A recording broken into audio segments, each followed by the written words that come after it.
안녕하세요. 르노TV의 르노입니다. 오늘은 주식 방송 컨텐츠를 준비했습니다. 각설하고 오늘 방송 시작하도록 하겠습니다. 지난 2년간 유지되었던 사회적 거리두기가 해제됨에 따라서 리오프닝 수혜주가 핫한 관심을 받고 있습니다. 최근 미국의 경우에도 코로나 팬데믹에 따른 격리 조치로 수혜를 받았던 커뮤니케이션 또 IT주들은 호실적에도 불구하고 주가가 급락을 하고 있고요. 반면에 이제 리오프닝 대표주인 항공주들은 1분기 실적이 기대 이하임에도 불구하고 주가는 리오프닝 수요 이제 회복 기대감에 상승하는 것을 볼 때 당분간 우리 주식시장에서도 리오프닝 주들은 혼란스러운 시장 속에서 투자 대체주로 자금이 몰릴 것이라 생각됩니다.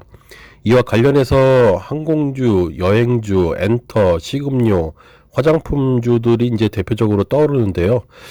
그러나 이제 다른 때와 달리 신중하게 접근해야 하는 것이 지금 이제 금리 인상에 이제 인플레이션 우려까지 겹치면서 이제 기업들의 채산성이 악화될 우려가 있기 때문에 진정한 리오프닝 혜택주에 대한 옥석 가리기가 중요하다고 생각됩니다. 그래서 이제 인플레이션 영향이 없는 리오프닝 수혜주에 대해서 곰곰이 생각을 해봤는데요. 제가 볼 때는 카지노 중에서도 이제 외국인 전용 카지노 이제 GKL과 파라다이스가 그 혜택을 받지 않을까 그렇게 생각을 합니다. GK가 파라다이스는 이제 2020년 1분기 이후에 코로나 팬데믹으로 이제 외국인 입국 제한이 발효되면서 매출이 급감된 대표적 피해주입니다. 불과 몇 년 전까지만 해도 중국 사드 보복, 이제 한한령 등으로 이제 피해를 보다가 2018년, 2019년 이제 실적이 다시 회복했는데요. 다시 이제 코로나로 인해 매출이 이제 대부분인 중국과 일본의 고객들이 입국이 제한되면서 2020년에는 약 6천억 시장, 그리고 2021년에는 4천억 시장으로 매출이 이제는 급감되었습니다. 2021년 약 4천억 그 시장은 이제 GKL과 파라다이스가 시장 점유율을 약 20%, 60% 점유율을 보이고 있습니다. 특히 이제 GKL의 점유율이 2020년 대비 많이 악화된 감이 있는데 아무래도 GKL은 공기업이기 때문에 정부의 이제 사회적 격리두기 지침에 따라서 강화된 사업장 폐쇄를 단행했기 때문으로 그렇게 판단됩니다. 참고로 이제 그 강원랜드는 내국인 전용 카지노인데 사회적 격리두기가 점차 완화되면서 내국인들의 방문 수가 점차 늘었기 때문에 2020년보다는 매출이 증가된 모습을 볼 수 있습니다. 다음으로 이제 구체적으로 GK가 파라다이스의 간단한 회사 특징과 최근 실적에 대해 리뷰해 보겠습니다. 첫째로 이제 GKL은 이제 세븐럭을 운영하고 있는 공기업입니다. 2006년에 이제 한국관광공사가 설립을 했고요. 그간 이제 워커힐과 이제 부산에 우리나라 카지노 시장을 독점하고 있던 파라다이스에 도전장을 낸 기업입니다. 참고로 이제 GKL은 3개 사업장을 운영 중인데 2개는 서울에 있고 1개는 부산에 있습니다. 다른 경쟁사 이제 파라다이스 그리고 롯데관광과는 달리 이제 제주도에 사업장이 없는 것이 특징입니다. GKL은 이제 코로나 이전 2019년까지만 해도 약 5천억 매출 실적을 올리고 있었고 영업이익률은 약 20%대로 이제 경쟁사 파라다이스보다 매출은 이제 작지만은 이익률은 우월한 실적을 보이고 있었습니다. 그러나 이제 2020년 매출이 전년 대비 60% 감소했고요. 2021년에는 850억으로 상당히 축소되었습니다. 이유는 이제 코로나 장기화 영향으로 사업장 폐쇄 그리고 이제 해외 고객의 입국 제한이 가장 큰 원인으로 보입니다.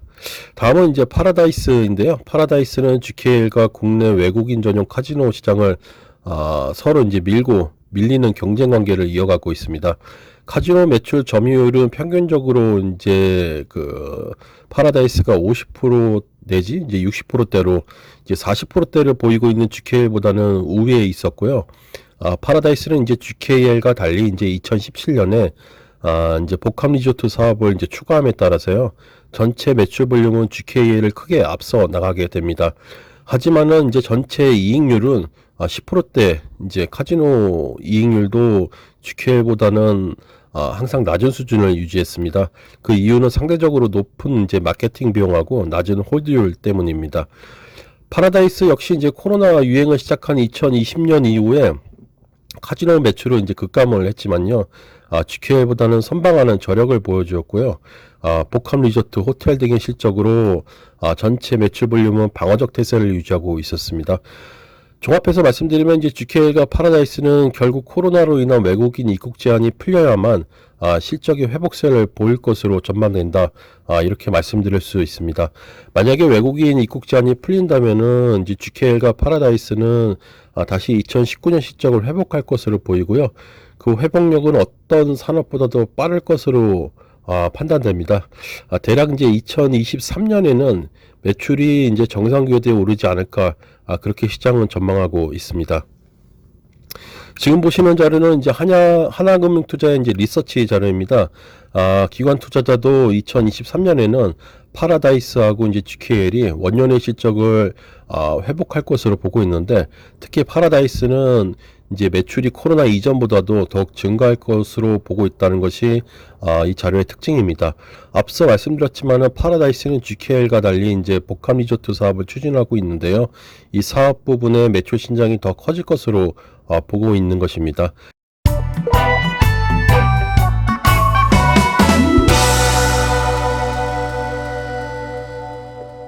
그렇다면 이제 GQL과 파라다이스 중에 어떤 종목이 기업가치 회복력이 빠를 것인가? 제가 볼 때는 파라다이스가 이제 GQL보다는 그 회복력이 빠를 것으로 보고 있습니다. 그 이유는 첫째로 이제 GQL은 카지노 사업만 하고 있기 때문에요. 기업 가치에 대해 플러스 밸류에이션을 받기에는 좀 어려움이 있습니다. 반면에 이제 파라다이스는 카지노뿐만 아니고 호텔, 레저 등으로 사업을 다각화했습니다. 파라다이스의 경우에는 카지노 사업이 메인이지만은 기타 레저 시설도 그 비중이 상당한 편입니다.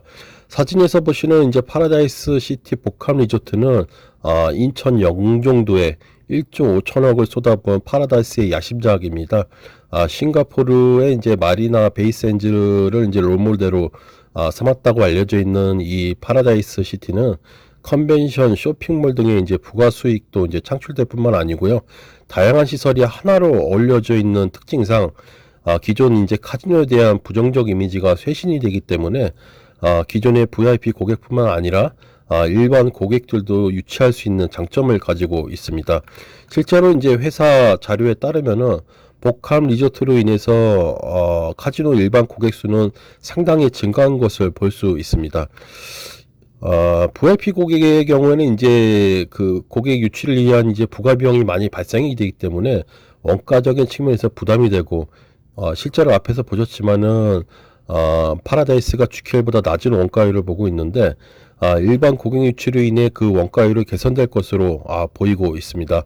물론 이제 2017년 완공한 리조트로 인해서 매년 500억 이상의 감가상각비와 차입금액 8천억에 대한 이제 이자 비용 매년 한 300억 원을 이제 매년 부담해야 되지만은 높은 고정 비용에도 불구하고 거리두기 완화로 이제 외국인 입국 제한이 자유로워지면은 2019년 원가율 84% 정도가 커버가 되기 때문에 오히려 이제 전체 사업군에서 그 기여도는 올라갈 것으로 판단됩니다. 그리고 앞서 말씀드렸듯이 이 리조트로 인한 일반 고객 유치 효과는 카지노 원가율을 낮추는 효과가 있기 때문에 일석이조라고 할 수 있습니다. 셋째로 이제 GQL보다 파라다이스의 주가 회복력을 높게 보는 이유는 사업장 테이블 수입니다. 카지노 업체에서 테이블 수는 곧 일일 매출을 의미합니다. 만약 정상적으로 외국인들이 유입된다면은 파라다이스의 카지노 테이블이 GQL보다 훨씬 많기 때문에 분기별 매출 증가도 높게 나타날 것으로 예상을 합니다. 마지막으로 이제 공기업인 GQL 대비 이제 자율적인 경영은 이제 파라다이스의 경쟁력을 높게 만든다고 할 수 있습니다. 파라다이스는 작년에 이제 코로나로 인한 영업 악화로 대대적인 구조조정을 단행을 했고요. 유유자산을 매각해서 부채 비율 축소에 노력을 다하고 있습니다. 그러나 이제 공기업인 GQL은 이러한 구조조정 노력이 어렵기 때문에 제가 볼 때는 파라다이스의 재무제표 개선은 GQL보다 더 빠르게 진행될 것으로 예상됩니다.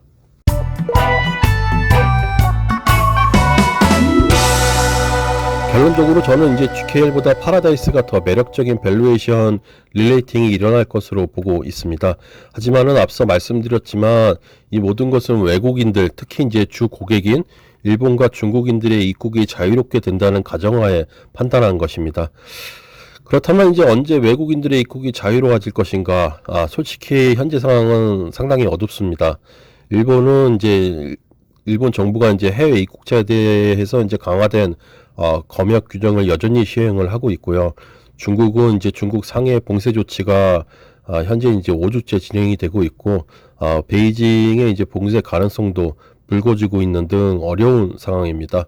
따라서 이제 중국과 일본의 봉쇄 조치 확대 여부에 따라서 GKL과 파라다이스의 기업 가치 단기 조정은 불가피하겠지만은 뭐 지금까지 2년간 조정을 받아왔고, 특히 이제 GKL과 파라다이스는 2천억에 가까운 현금을 보유하고 있기 때문에 더 이상 기업 가치를 이제는 다운사이드 하기에는 좀 억지스러움이 있습니다. 따라서 이제 추가적인 기업 가치 하락은 제한적이라는 게 제 생각이고요. 중국과 일본의 하늘길이 열리는 것에 대한 이제 기대감으로 단기 상승 가능성은 높다고 그렇게 판단됩니다. 그리고 최근에는 이제 일본 여행업계 관계자가 한국관광공사로 이제 초청을 방한을 해서요. 이제 주요 관광시설을 돌아보는 이슈도 있었고, 여행사 보도 자료들에 따르면은 이제 해외 인바운드 회복은 올해 하반기부터 차차 이어질 것으로 예상을 하고 있습니다. 이런 긍정적인 뉴스들이 나오다 보면은 어느새 중국과 일본의 하늘길은 열리지 않을까 그렇게 생각을 합니다. 여기까지가 이제 제가 오늘 준비한 컨텐츠입니다. 파라다이스와 GKL, 이 황금알을 낳는 카지노 사업을 영위하고 있음에도 지금 코로나로 인해 기업 가치가 바닥권에 머물러 있습니다. 물론 이제 아직까지 외국인들의 입국이 현실화되고 있지 않기 때문에 이른감은 있지만요. 주변국의 이제는 그 흐름을 봤을 때는 두 나라의 하늘길은 조만간 열릴 것이고, 이때 이제 최근 금리 인상 그리고 인플레이션 영향을 받지 않는 카지노 업종은 그 기업 가치 회복력이 빠를 것으로 판단되므로 이러한 이슈에 근거한 투자는 단기적으로 유효하다고 생각됩니다. 이상입니다. 부족한 르노TV를 시청해 주셔서 감사드립니다. 앞으로 보다 좋은 종목으로 찾아뵙도록 하겠습니다. 네, 감사합니다.